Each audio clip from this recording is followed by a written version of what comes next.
What up, y'all? Appreciate you showing up, hanging out, listening to my dumb ass. Like and subscribe. So, Helldivers 2, recently released on Xbox, has jumped up in the player count, the active users, if you will. You know, the metric that Sony, PlayStation, has said that they're trying to emphasize more on. Not console unit sale, but MAUs. You know, and this isn't MAUs, this is AUs. What, DAUs? Daily active? I don't know. We'll see what the month turns out to be, but I mean, it's not even, the weekend's coming up. You know, that's usually when everybody play. And they already done broken records and such, or since launch. Well, actually, as I understand it, it was 448 or something like that during the launch, which was multi-plat launch, which was PlayStation and PC. I should say PC and PlayStation because PC had more players than PlayStation, so blah, blah, blah. Now, with the launch of the Xbox version, it's over 500,000. It was like 500,490 or something like that. I'm like, wait, that number is bigger than any other number that I've seen. Maybe it's just, I just haven't seen the other numbers. I don't know. I didn't do any research when it comes to that. It's just people say this. I'm like, okay, whatever. You know, whatever is true. But all I know is that putting it on Xbox has affected numbers in a positive way for PlayStation. And so, the thing is, and the thing that PlayStation is focusing on, MAUs, is the more important thing. But when you look at the improvement in users, active users, just by launching it on Xbox, and also including or putting out an Xbox-centric DLC, you know, with the Helldivers, with the Hell Jumpers, I believe. What they call ODST. It kind of illustrates to Hiroki Totoki and everybody else who's into the money over there at PlayStation that, yeah, we need to do more stuff like this because money. That's why. Not because of anything, but just money.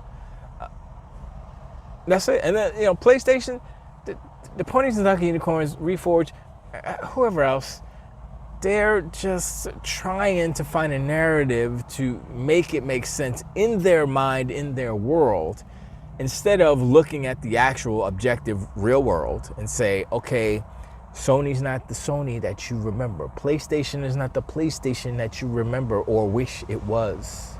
Them days are over. PlayStation is not and never will be what they were because the business dictates they need to adapt. They adapt more slower than, let's just say, Microsoft, but they will adapt nonetheless. And you know, the first chink in the the first chink in the armor is Helldivers 2, a PlayStation published game published on Xbox, their rival. Not anymore, they're buddies now. And so that's why us Xbox fans are saying, what's next? What's next? What's next? Because that's what they're saying. That's what Hiroki Totoki is saying. That's what Herman Hulse is saying. Now, Hermie, he's going to want to push Horizon because he wants Horizon. That's his baby. That's his people's, right? He wants Horizon to be the best IP that Sony ever has had and ever will have, right? He's trying everything in his power to put that in front of everything and everybody and whatever. So he's got, like, I think they still have the one multiplayer and one live service game, Horizon game. All those things, Horizon Hole, the Lego of the Hole, that could come to Xbox. I mean, I'm not gonna buy that one. That's garbage. But Zero Dawn, sure. Forbidden West, maybe. I mean, if it's on Game Pass, I'll check it out. But I would say that a lot of the games that Sony put on Xbox will not be on Game Pass. That's the one. I don't call it a caveat, but that's like one of the no kidding. No, for real? Yeah, that's the one thing I would say.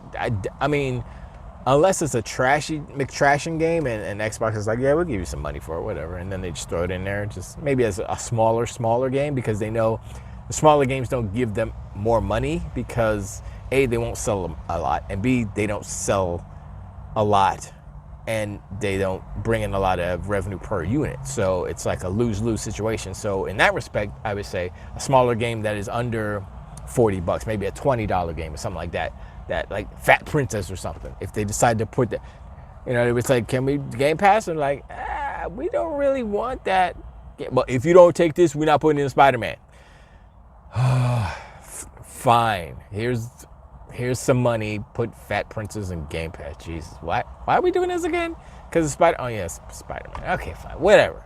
Something like that. Some devious, weird deal to put Sony's trash into Game Pass. That would really be trash. Game Pass fodder. They would really supply that. People are like, oh, Fat Princess was great. And that was a PS3 game, so I don't even know. Was that a PS3 game? I'm trying to think. Now I'm forgetting. Was that a PS4 game? I don't. Well, it doesn't matter. But you know, if Dreams would have been well. Anyway, we talked about Dreams before. But so like, you know, an addendum to the last video is that, you know, this is the new culture of PlayStation, where the deals will be made as long as there's money involved, money going to PlayStation, stuff coming to Xbox, and it's beneficial for all parties. And that's the thing that's the thing that Ponies and Donkey Unicorns don't even want to listen to or even pay attention to or even acknowledge that that's a viable you know, factor in all of these negotiations and dealings. And it's like, okay, look, if Xbox, like, I mean, for Spider-Man, just for instance, right? Spider-Man is the most popular Marvel superhero, blah, blah, blah, you know. It'll sell a lot of units, right? So they say, okay, well, we have Spider-Mans. We can put it on Xbox, not on Game Pass, it's on Xbox. We sell it. They can sell it for full price if they wanted to, right? People will still buy it. Not as many people, but people will still buy it, right? And so I'd say maybe $50, you know, cut it down a little bit. But, or maybe $60. Actually, that makes more sense. Anyway, Spider-Man, you put it on Xbox, right? And then the Xbox fans and the people who don't have PlayStation or whatever, or don't play on PC, they get to play it and buy it, whatever. Sony gets their cut. Microsoft gets their little cut. And Marvel gets their cut, obviously. And so it's like there's no lose-lose. The only lose-lose is if you don't put it on Xbox, because that whole part of, oh, we're going to keep these exclusive hostage so that we can sell more consoles. That whole thing, I'm gonna be real. This is why PlayStation's model failed this generation, and this is why they're changing their tactics, is because of one thing: casual gamers.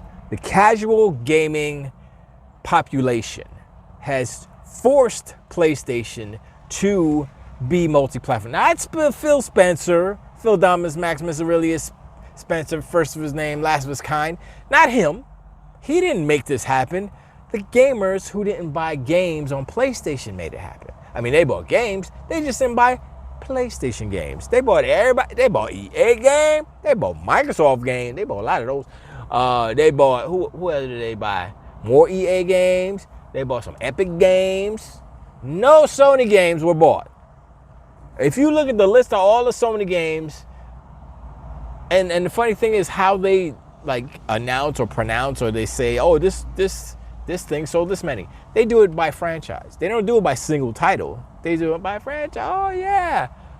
Oh yeah. The Horizon franchise has sold over 38 million. So that includes Horizon Zero Dawn, Horizon Forbidden West, probably the DLCs, Whole of the Mountain, the VR stuff, and Lego Horror. That's 5 things right there. And I'm like the deals. Actually, I think there's more than one DLC. I think there's 2 DLCs. There was one for the first one. Was it Frozen? The Frozen Tundra? No, that was the second game. I can't remember. But there was at least, I think, 1 for each. So that's like 6, right? I'm gonna say they count all that, because that's how they do. They like to play with numbers. Like Sean Layden said, oh, you could fudge up the numbers to make it look like y'all are doing good, but when you're not really doing good. He said it. And if he said it, then he knows it. And if he knows it, then he's probably done it in the past. Just saying. So, you know, putting their IPs, putting Spider-Man on Xbox, that's a foregone conclusion. It's just a matter of when, not if and how, like your boy tried to say. It's when. And for me, I'm looking at the schedule for the movie. So that next movie's coming out next, was it July 2026? Sony has basically a year, 11 months, to decide. Well, not decide. They got to do it within the next, I would say, a couple months, because I would say it would take about 6 months to port it. Let's just be real. Especially if Nix is on it. Come on, they're good at what they do.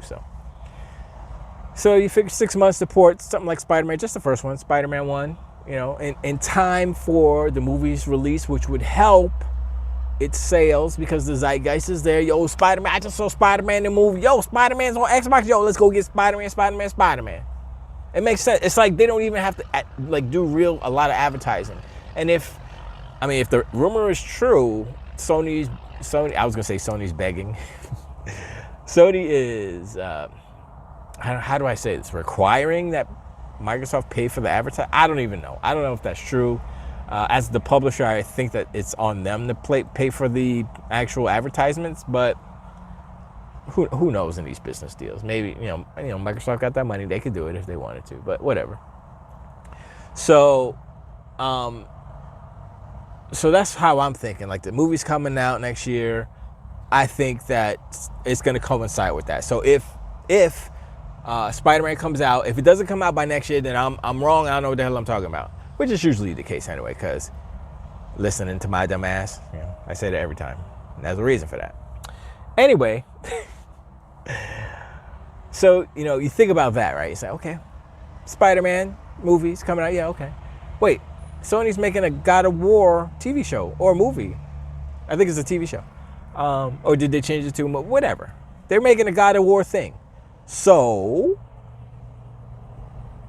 God of War on Xbox, anyone? I'm just saying, to coincide, to line up. Remember, Sony's whole new MO is we want to have our things outside of console, which includes, Xbox and, God of War the movie or God of War the TV show. And why not coincide releasing the TV show with remaster or a re-release of it on Xbox? With a little extra something for the PlayStation dudes too. You know what I'm saying? They could have, like Gears of War, they got a show coming out too, or they got a movie. I think it's on Netflix or Prime, one of the two. So I hope Bethesda. I hope Batista is, Marcus Phoenix. That would be cool. But anyway, I'm thinking if that comes out, when's that coming out? Next year or something like that? Gears and Gears E-Day is supposed to come out next year or something like that. Perfect. Now, who's to say how they kind of go with the show? So, like, would they follow E-Day? Would they? That might be the move to do it because it'd be just like the show. But at the same time, they have less creative freedom because they're kind of beholden to what happens in the game, if that makes sense. Or if they veer away from the game, then it's kind of what happened to Game of Thrones. R.R. George was like, nah, I'm lazy, and they said, okay, we're gonna finish it in the show, and it was a disaster. It's like, whatever. But like, I'm thinking past across media, whatever they call it. I'm thinking past that because I'm like, yo, they can, link up these two. Whatever, the movie plus the game, and so that it will be, synergistic, the synergy would be there. And, you go down the line. Fallout's coming out in December. I don't think they're going to have anything for Fallout, or maybe they'll have the Shadow Drop Fallout 3 remastered or something like that. That would be cool. I'd replay that. If Fallout 3 is remastered, I would play it, because the one gripe I had about Fallout and Fallout 4 is that they are ugly games. I don't care what you say. Fight me in the chat. It's ugly. That's an ugly ass game. Look, it's supposed to be ugly because post-apocalyptic. You got ghouls and all that stuff and monsters. Nah, it's ugly. It's just straight up. You walking through forests, even though it's not really any forest. You walking through wherever. It's just ugly. The dirt's ugly. The buildings are ugly. The ghouls, they're ugly. Whatever. It's just ugly. The people were ugly. The ladies were real ugly. I'm like, yo, I just can't. That's why those mods on like Skyrim and stuff are so like, And even Fallout has the same like let's make this female look real yummy mods. that's why those games are so popular, because of the mods. Speaking of mods, detour real quick, tangent. Someone on the PC side, mods, hello, this is why PC is and always will be greater. Xbox is second because they do allow same PC mods on Bethesda games. Anyway, PlayStation does not. They have mods, but they suck. Anyway, someone modded Spider-Man to have multiplayers. I believe 16-player multiplayer, and they showed a little clip of it. I was like, okay. And I think it was, who was it? Was it Skill Up or Maddie Plays? One of them two. Somebody. They were looking at it and they were doing a story. It might have been Skill Up. They were like, yo, that looks all right. Let's go, mate. I forgot how. I don't know. He's Australian. Good day. And I was like, and it was, I think I only saw like 2 or 3 playing at the same time, but I was like, oh, okay, I think it looks like Spider-Man, but just more Spider-Man. And if you got, imagine 16, I mean, it would probably melt a PS5, obviously. Xbox, I mean, you gotta lower the resolution to like 260p or something. It's like 16 Spider-Men bouncing around. That would be crazy. And so many people still want that game, but I think that game is stuck in logistical IP limbo because PlayStation doesn't want to pay what they need to pay to Marvel, Disney, in order to make that game. They don't want to give up all that money, and that's the problem. That's probably why the game was canceled in the first place, and all the other games were kind of, except for Last of Us, I'm thinking. Well, The Last of Us was canceled because Naughty Dog didn't want to be that type of studio. They didn't want to be a live service game studio, which is stupid. They should have created a new studio. Instead of all these studios they bought and fired, canceled 12 games, they could have said, okay, look, we got a lot of stuff going on. Let's take 20 people from here. Let's take a couple people from here. Build up no more than 100 people, right? And have them maintain the game, create content. Now, I know 100 people isn't a lot of people. I know what I had heard is that Fortnite requires 2,000 or so people to keep that game going as far as the content, how it rolls out. And that makes sense because if you have, let's say, 3 teams working on separate content, and that way you can roll it out every 3 months or so because, you know, you got one team, you know, and they overlap. And so I'm like, okay, PlayStation can't do that. They don't have those resources. So do it 6 months. I mean, you could have done something. Look, if you wanted that game to live, you would have made it happen. They obviously didn't. And the thing is, they could have made it live by creating a support studio to support that game after launch. But they didn't want it. They left it up to Naughty Dog. Like, it's like, yo, can't we just, like, was there no one at Naughty Dog that wanted to do this? And how many people work at Naughty Dog? I don't even know. But whatever. It's just, I don't know who to chalk it up to, whether it's just like the lack of vision from management or just people in general there, because they could have been the janitor cleaning the toilets, be like, I'll work on that, I'll build anybody else, and then they get a little group. It's like, we'll do it, can we do it please? Because the game is done. As far as I understood, the game was done. People were playing and they were like, yo, this is dope. And then Bungie was like, yeah, you gonna maintain that? You can't do nothing else, but you're gonna maintain that. And they're like, oh, we won't do that. And so they said, screw it. Let's throw it in the garbage. I mean, that's not what they did. They probably took all the assets and they're making a new game. But it's still, it's such a waste. Especially from the rumors, it's like, it was a good game. Why would, I would have been like, yo, Jim Ryan left at the wrong. If Jim Ryan was still there, he probably would have mandated to make a studio to support, I don't know, whatever. Jim Ryan made a mess of that. Jim Ryan destroyed PlayStation. Let's just be real. Jim Ryan destroyed PlayStation. That should be the title of this video. But it was a long way to get there. But yeah, Jim Ryan destroyed PlayStation. PlayStation is not what it used to be, so PlayStation is dead, effectively, from what it was. And yeah, that's that. But yeah, let me know in the comments below what you think about, you know, the new culture. You know, this is a continuation of the last video, but, you know, you feel the changes, you see the changes, you see what's happening with Helldivers, you see the volume of people playing on the Xbox side, you see the movement. It's more about zeitgeist and optics more than the actual numbers. And you see, oh wow, concurrent players went up over 500,000. Is it a coincidence that it happened on the day or weeks or weekend of the launch on Xbox? There only needs to be so many more coincidences that would cement the fact that PlayStation needs Xbox to survive. That's it and that's all. I'm just saying. But I appreciate y'all, and I'll talk to y'all on the next one. Till the wait.